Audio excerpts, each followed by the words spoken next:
ஏமாற்றப்பட்ட Swiss நாட்டவர் TikTok காணொலியை பார்த்து 47 லட்சம் ரூபாய் வழங்கி இருக்கின்றார். என்னது, டிக்டாக் காணொலியை பார்த்து 47 லட்சம் ரூபாய்? எங்களுக்கு ஒரு ரூபாய் கூட யாரும் அனுப்பவில்லையே, அப்படி என்றுதான் உங்களுக்கு எண்ண தோன்றும்.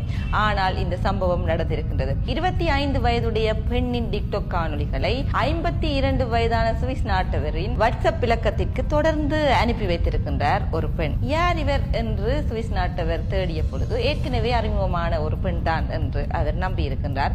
ஏற்கனவே அறிமுகமாகி இருக்கின்றார்கள். அதனால் அந்த பெண்ணோடு நம்பி கதைத்திருக்கின்றார். அதன் பின்னர் அந்த பெண்ணோடு தொடர்ந்து உரையாடி இருக்கின்றார். தங்களுடைய கருத்துக்களை பரிமாறி இருக்கின்றார்கள். அந்த பெண்ணும் அவரோடு பேசி இருக்கின்றார். தன்னுடைய குடும்ப நிலைமைகளை சொல்லி தன்னுடைய குடும்ப நிலவரத்தை சொல்லி கொஞ்சம் கொஞ்சமாக பணத்தினை வேண்டி இருக்கின்றார். அந்த கொஞ்சம் கொஞ்சம் சிறுதுளி பெரு வெள்ளம் என்பது போல 47 லட்சம் ரூபாய் மொத்தமாக பெற்றிருக்கின்றார். அதன் பின்னர் அந்த பெண் அவரோடு பேசுவது குறைந்திருக்கின்றது. அதனால் சுவிஸ் நாட்டவருக்கு சந்தேகம் எழுந்திருக்கின்றது. வந்திருக்கின்றார். வந்து குற்றப்புலனாய்வினரிடம் முறைப்பாடினை செய்திருக்கின்றார். இவ்வாறு டிக்டாக்கில் வந்த இந்த பெண்ணிற்கு நான் பணத்தினை அனுப்பினேன், இந்த வங்கி கணக்கிலக்கத்திற்கு தான் பணத்தினை கொடுத்தேன், மொத்தமாக 47 லட்சம் ரூபாய் கொடுத்திருக்கிறேன் என்று ஆதாரங்களோடு அவர் வெளிப்படுத்தி இருக்கின்றார். இதை பார்த்து போலீசார் விசாரணை நடத்தி இருக்கின்றார்கள். போலீசாரின் விசாரணையில் பல உண்மைகள் வெளிவந்தது. உங்களுக்கும் அந்த உண்மை என்னவென்று அறிவதற்கு ஆவலாக இருப்பீர்கள். இது ஒரு சுவாரஸ்யமான உண்மையாகத்தான் இருக்கும். என்னபடி ஒரு சம்பவம் நடக்கிறது என்று நீங்கள் கேட்கும் அளவிற்கு இருக்கும். டிக்டாக் காணொலி பதிவு செய்த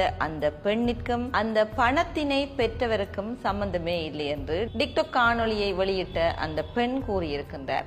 ஆனால் பணம் அனுப்பப்பட்டிருக்கின்றது இந்த பெண்ணின் பெயரில் தான் என்பதை இங்கே உறுதி செய்திருக்கின்றார்கள். அப்படி என்று சொன்னால் எங்கே அந்த பணம் சென்றது என்று பார்த்தால் இந்த பெண்ணின் பெயரை ஒத்த இன்னொரு பெண்ணிற்கு அந்த பணம் அனுப்பப்பட்டிருக்கின்றது. வங்கி கணக்கில் இருக்கும் முகவரியை வைத்து இதை போலீசார் அறிந்திருக்கின்றார்கள். அந்த பெண்ணை தேடி சென்று கதைத்த பொழுது இந்த பணத்தினை பெற்ற பெண்ணிற்கும் சுவிஸ் நாட்டவருக்கும் எந்த தொடர்புமே இல்லை, அவர்கள் பேசியதே இல்லை, பேசியது வேறொருவர் என்ற தகவலை போலீசார் அறிந்து கொண்டார்கள். பின்னர் மேலதிக விசாரணைகளை நடத்தி தேடிய பொழுது அந்த சுவிஸ் நாட்டவரோடு பேசிய பெண் 42 வயதுடையவர், ஒரு 25 வயதுடைய பெண் போல அவர் உரையாடி ஏமாற்றி இருக்கின்றார். டிக்டாக் காணொலியை அனுப்பும் பொழுது வேறொரு பெண்ணின் காணொலியை அனுப்பி இருக்கின்றார். இந்த சம்பவத்தை பார்க்கும் பொழுது காணொலியை அனுப்பியது ஒரு பெண், பணத்தினை எடுத்தது ஒரு பெண், கதைத்தது ஒரு பெண். அப்படி என்றால் எவ்வாறு இப்படி ஒரு தொடர்பாடல் ஏற்பட்டது என்று உங்களுக்கும் அந்த சந்தேகம் எழுமல்லவா? எங்களுக்கும் தான் எழுந்தது அந்த சந்தேகம். எப்படி காணொலி வழங்கியது யாரோ, பணம் எடுத்தது யாரோ, கதைத்தது யாரோ,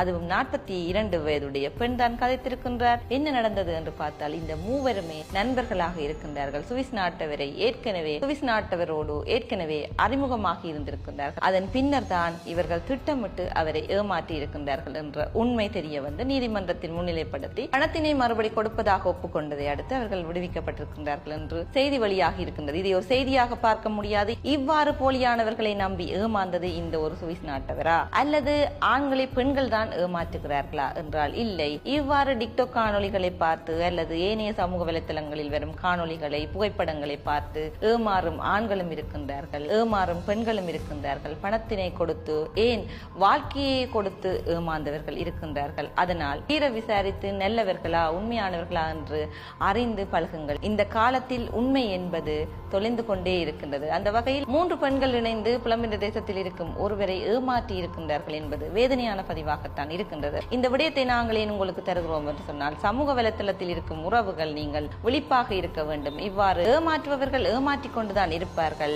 ஏமாறுபவர்கள் ஏமாறாமல் இருக்க தங்களை மாற்றிக்கொள்ள வேண்டும் என்பதே இந்த செய்தியை நாங்கள் வெளியிட்டதன் நோக்கமாக இருக்கின்றது. மற்றொரு தொகுப்பில் உங்கள் அனைவரையும் சந்திக்கும் வரை வணக்கம்.